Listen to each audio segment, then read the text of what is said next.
We're here with Barb Johnson at the Simmons School in Hope, Indiana. Thank you so much for joining us. Thank you for having me. So as I understand it, this building, as it is, wasn't always in this location. Can you tell us a little bit about the history of it? Actually, it originally sat about 3 miles northwest of Hope. It was one of a one-room schoolhouse that were located all over Indiana.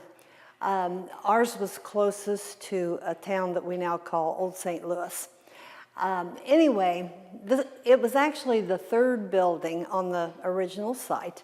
It started with a log cabin, later had a little more modern school, and then eventually about 1876, this building was built when this became the style that people were using.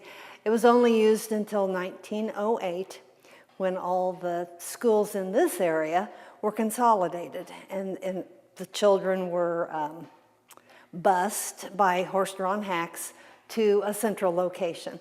And so it wasn't used all that much, but once the building was not used as a school, then it began being used as a place to store farm equipment, seed, bales of hay, clean tomatoes, and that sort of thing. It was in very bad shape when we found it back in 1988. So can you tell us a little bit about it getting from there to here, that transition? Well, yes, I certainly can. The superintendent of schools had started a committee that was supposed to work on finding a one-room schoolhouse to put on this location.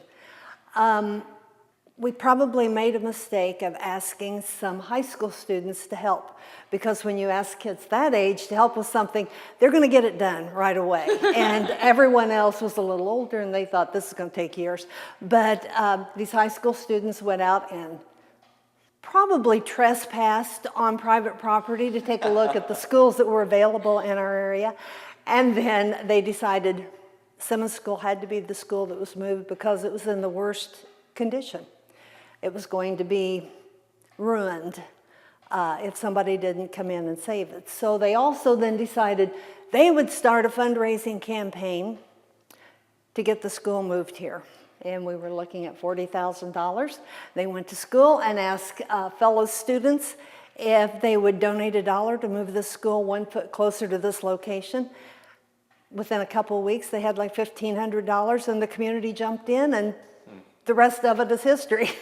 Well, that's a great story. So what exactly is your personal connection to the school? When the school was going to be moved here, I was teaching at the elementary building that's just up the sidewalk here from Simmons School. I also was a history club sponsor, as was my husband. And so the history club kids were the ones that kind of got involved with the schoolhouse project. The superintendent asked my husband and I if we would help, and he said, my husband said, we'd love to, when I was going to say I didn't have time. But anyway, within a week I was the chairperson of the committee and served in that capacity for like 30 years because no one else wanted to take it over. But right now my main job is just having classes from outside of our corporation call and ask for field trip reservations. I arrange which school mom is going to come and work with the kids while they're here, and make sure that 2 classes don't come on the same day as much as anything. But so it's more of a managerial position right now. Well, this building definitely has a rich history. Thank you so much for talking to us. Thank you.